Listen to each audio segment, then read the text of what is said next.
তুর্না এবার উৎসবার জীবন থেকে তিন্নিকে সরাতে গাড়ি চাপা দিতে গেলে ধরা পড়ে যায় উৎসবের হাতে। হ্যাঁ বন্ধুরা, এমনটা হতে চলেছে আজকের পর্বে। বিস্তারিত জানতে ভিডিওটিতে লাইক দিয়ে চ্যানেলটিকে সাবস্ক্রাইব করে পুরো ভিডিওটি তোমরা দেখতে থাকো। গল্পের শুরুতে আমরা দেখতে পারবো তিন্নিকে নিয়ে যখন উৎসব বাড়িতে আসে তখন খুব খুশি হয়ে যায় ঝাঁপি। এদিকে বাবান বাবান বলে ছুটে আসে দীপের মা তখন উৎসবকে সেই প্রদীপের শিখা দিয়ে বলতে লাগলো, বাবা তুই এসেছিস। এদিকে তো খুব খুশি হয়ে যায় তিন্নি তখন বলতে লাগলো, বন্ধু এদিকে এসো, বসো, তোমার সাথে অনেক গল্প করব। তারপরে তিন্নি সাথে উৎসব অনেক গল্প করতে থাকে। এইদিকে বানের জন্য চা করতে চলে যায় সে অজান্তা। অন্যদিকে ঝাঁপি তখন বলতে লাগলো, এতগুলো গিফট নিয়ে এসেছে। এই বলে ঝাঁপি সমস্ত গিফটগুলো যখন আবার প্যাকিং করতে থাকে তখন তিনি বলতে লাগলো, মা আমি এই গিফটগুলো বন্ধুকে কিছুতে দিতে দেবো না, এগুলো আমাকে বন্ধু কিনে দিয়েছে। কিন্তু ঝাঁপি বলতে লাগলো, না তুমি কেন বুঝতে পারছো না, এতগুলো গিফট তোমার প্রয়োজন নেই। তখনই তিন্নি বলতে লাগলো, মা আমি বন্ধুকে গিফটগুলো দেবো না, বন্ধু আমাকে গিফটগুলো দিয়েছে। তখন ঝাঁপি বলতে লাগলো, তিন্নি তুমি অনেক দুষ্ট হয়েছে, তুমি ঘরে যাও, বলছি তো মা তুমি ঘরে যাও, এখানে তুমি আর থাকবে না। তারপরে সমস্ত গিফটগুলি ব্যাগে ভরে ঝাঁপি বলতে লাগলো, উৎসব বাবু আপনি গিফটগুলি নিয়ে যাবেন, এতগুলো গিফট তিন্নির এখন প্রয়োজন না। তখনই উৎসব রেগে যায়, রেগে গিয়ে বলতে লাগলো, এসব কি বলছেন আপনি, আপনি সেই আবার বাড়াবাড়িটা শুরু করে দিয়েছেন। এগুলো আমি ভালোবেসে তিন্নিকে দিয়েছি, তাহলে আপনি আমার আর তিন্নির মাঝখানে কেন আসতে চাইছেন। ঝাঁপি তখন বলতে লাগলো, প্লিজ প্লিজ আপনি এভাবে রাগারাগি করবেন না। তখনই অজান্তা বলতে লাগলো, সব কিছুতে তোর বাড়াবাড়ি না ঝাঁপি, তুই সব কিছুতে বাড়াবাড়ি না করে থাকতে পারিস না। এইদিকে উৎসববাবু তো প্রচণ্ড রেগে যায়। ঝাঁপি তখন বলতে লাগলো, শুনুন উৎসববাবু, আমি একদম রাগারাগি করছি না, আমি শুধু আপনাকে বুঝাতে চাইছি এই অভ্যাসটা যদি একবার তিন্নির হয়ে যায় তাহলে রোজ রোজ তো এই দামি দামি গিফটগুলো সে চাইবে, তখন আমরা কোথা থেকে এনে দেবো। তাই আপনাকে বলছি যে তিন্নি তো এত বিলাসিতার মধ্যে দিয়ে বড় হয়নি, তিন্নির এতগুলো গিফটের দরকার নেই, আপনি প্লিজ এই গিফটগুলো নিয়ে এসেছেন, আপনি গিফটগুলি নিয়ে যান। কিন্তু উৎসব তখন প্রচণ্ড রেগে বলতে লাগলো, আপনি সবসময় বাড়াবাড়িটা বেশি করেন, আপনার বাড়াবাড়ি না আমার আর ভালো লাগছে না, আমি ওকে গিফটগুলো দিয়ে দিয়েছি, আমি কিছুতে এগুলি নিয়ে যেতে পারবো না, আমি বলছি তো এগুলি আমি ওর জন্য কিনেছি। কিন্তু ঝাঁপি সেটা কিছুতে বুঝতে না ঝাঁপি বারবার একই কথা বলতে থাকে গিফটগুলি নিয়ে যাওয়ার জন্য। তখনই অজান্তা বলতে লাগলো, এই ঝাঁপি তোর ওর কেন এত বাড়াবাড়ি, কেন এত বাড়াবাড়ি, ও তো তিন্নিকে কিনে দিয়েছে, তাহলে তোর এত বাড়াবাড়ি কিসে, ও তিন্নিকে কিনে দিয়েছে, তিন্নি ও এগুলি রাখবে। কিন্তু ঝাঁপি কোনো কথা শুনতে চায় না। ঝাঁপি বারবার দীপকে বলতে লাগলো, আপনাকে বলছি তো আপনি গিফটগুলি নিয়ে যান। কিন্তু দীপ কোনো কথাই না শুনে চিৎকার চেঁচামেচি শুরু করে। আর তখনই সেখানে চলে আসে কাসাই আর বিতি। কাসাই এসে বলতে লাগলো, কি হয়েছে, কি কি হয়েছে। ঝাঁপি তখন বলতে লাগলো, দেখুন না, দেখো কতগুলি গিফট নিয়ে এসেছে তিন্নির জন্য, আমি ওনাকে বারবার বোঝানোর চেষ্টা করছি যে এতগুলি গিফট তিন্নির কোনো এখন প্রয়োজন নেই এগুলি নিয়ে যাওয়ার জন্য, কিন্তু সে তো এগুলি কিছুতে নিয়ে যেতে চাইছে না। এদিকে ঝাঁপি তখন বলতে লাগলো, আপনি প্লিজ কথাগুলো আমার বোঝার চেষ্টা করুন, আমি তো আপনাকে ভালোভাবে কথাটা বুঝাচ্ছি, কিন্তু দীপ কিছুতে বুঝে না, দীপ তো রেগে আছে। অজান্তা তখন বলতে লাগলো, শুন ঝাঁপি, এই তোকে আমি আবারও বলছি, তুই এইভাবে ওর সাথে রাগারাগি করবি না, ও গিফটগুলি নিয়ে এসেছে তাতে অসুবিধাটাও কিছু নেই। বাবা তোমার জন্য আমি চা করে হচ্ছি, তুমি চাটা খাবে না। তখনই দীপ বলতে লাগলো, না না আমি খাবো না, আমি এখন চলে যাব। তখন অজান্তা বলতে লাগলো, আমি না নারকেলের নাড়ু বানিয়েছি, এমনকি তক্তিও বানিয়েছি তিলের, তুমি খাবে। উৎসব তখন বলতে লাগলো, না এখন সেগুলো খাবো না, পরে আরেকদিন এসে খেয়ে যাব। এইদিকে হঠাৎ করে কাসাই বলতে লাগলো, দাদা ভাই তুই কখন এসেছিস। তখনই উৎসব অবাক হয়ে যায়। এদিকে কাসাই তখন বলতে লাগলো, না না আমার ভুল হয়ে গেছে, আপনি কখন এসেছেন, আপনি আবার আসবেন।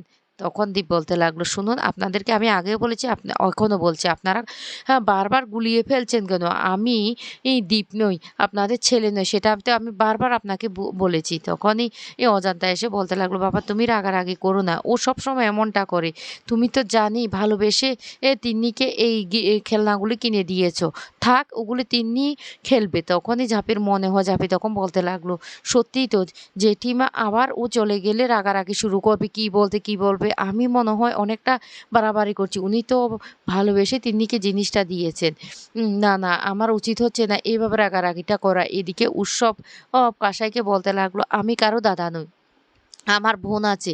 প্লিজ আপনারা আমার সাথে এভাবে বারবার আপনাদের ছেলের সাথে তুলনা করবেন না। আমার না সেটা আর ভালো লাগছে না। আমি এখন চলে যাচ্ছি। তখন অজান্তার মনটা খুব খারাপ হয়ে যায়। এদিকে উৎসব যখন চলে যেতে লাগে তখন ঝাঁপি তাড়াহুড়ো করে বলতে লাগলো, "উৎসব বাবু প্লিজ আপনি যাবেন না। আপনি আমার কথাটা অন্ততপক্ষে শুনুন।" কিন্তু উৎসব কোনো কথা না শুনে যখন হুড়মুড়িয়ে বের হয়ে যেতে যাবে তখন ঝাঁপি উৎসবের কাছে যেতে গেলে ঝাঁপি পড়ে যেতে লাগে। আর তখনই ছুটে এসে উৎসব ঝাঁপিকে ধরে ফেলে। আর ঝাঁপিকে ধরার সাথে, সাথে ঝাঁপি কেমন জানি মনে হয় ঝাঁপি তখন অদ্ভুত হয়ে তাকিয়ে থাকে উৎসবের দিকে। এদিকে উৎসবও ঝাঁপির দিকে তাকিয়ে থাকে। অন্যদিকে তিন্নি তো খুব খুশি হয়ে যায়। তিন্নি তখন বলতে লাগলো, "মা-বাবা তাহলে ভাব হয়ে গেল?" এই বলে তিন্নি হাতের তালি দিতে থাকে আর বলতে লাগলো, "মা-বাবার ভাব হয়ে গেল, মা-বাবা ভাব হয়ে গেল।" আর তখনই উৎসব তাড়াতাড়ি ঝাঁপিকে ছেড়ে দেয়। এদিকে ঝাঁপি ই সেই উৎসব রায়চৌধুরীর হাতের ছোঁয়াটা তার কেমন চেনা, চেনা মনে হচ্ছে। তখন ঝাঁপি বলতে লাগলো, "কি ব্যাপার?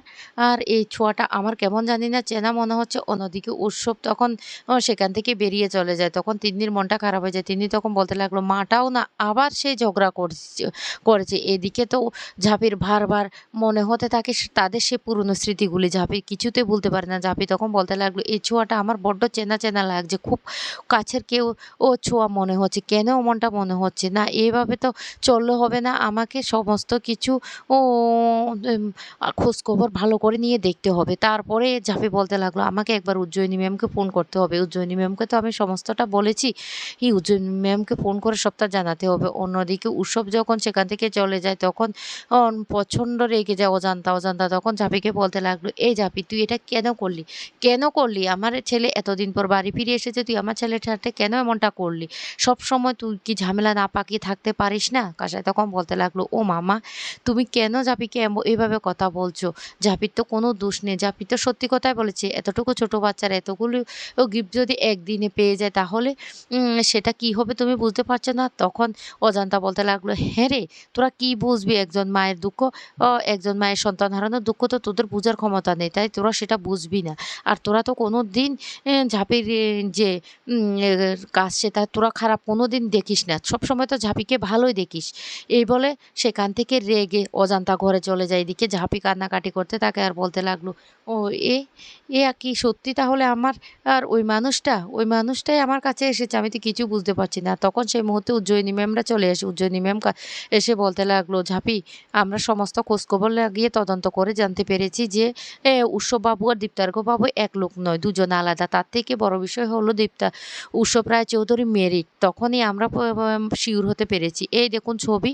আমরা সবকিছু আমরা ভালোভাবে তদন্ত করেছি।" তখন কান্না করে ফেলে কাঁসায়, কাঁসায় তখন বলতে লাগলো, "মা ছাড়া লক্ষ্মী এটা কি হলো?" এদিকে ঝাঁপি কিছুতেই বিশ্বাস করতে পারে না। ঝাঁপি বারবার বলতে লাগলো, "এই ছোঁয়াটা আমার খুব চেনা, চেনা মনে হচ্ছে।" অন্যদিকে উৎসব বাড়ি ফিরছে না বলে উৎসবের মা-বাবা খুব চিন্তিত হয়ে পড়ে। তখনই সেখানে টুনু এসে বলতে লাগলো, "বাচ্চাটাকে নিয়ে অসম্ভব বাড়াবাড়ি শুরু করে দিয়েছে সেই উৎসব। উৎসব যদি হঠাৎ করে বাচ্চাটার কিছু হয়ে যায় তাহলে কি ঝাঁপি ওদেরকে ছেড়ে দেবে?"